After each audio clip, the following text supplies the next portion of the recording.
പിന്നിട്ട നാളും വഴിത്താരയോരോന്നും മാമല നാടിനിടണ കഥയായി. ഉയരേകി സമരസന്നാഹത്തിനെത്തിടും അണികൾക്കൊരറിവിൻ്റെ കേദാരമായി.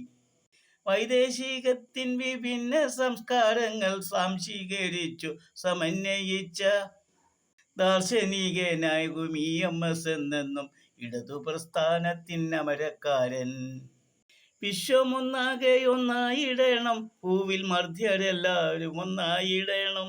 മാർക്സും എംഗൽസും വിരചിച്ച പ്രത്യയ ശാസ്ത്രം പഠിപ്പിച്ച തത്വശാസ്ത്രം. ലോകത്തിലാദ്യമായി റഷ്യയും ചൈനയും സ്ഥാപിച്ചൊരാ തൊഴിലാളി വർഗ സർവാധിപത്യത്തിൻ വിപ്ലവ ചിന്തയാൽ ആവേശമായി ജനനായകനായി. ഒളിവിൽ പോയേറെ നാൾ പട്ടിണിക്കാരുടെ കൂരയിൽ അന്തിൽ കഴിഞ്ഞു പ്രസ്ഥാനത്തിൻ ശക്തിയായി തീർന്നൊരാ സാർവഭൗമൻ.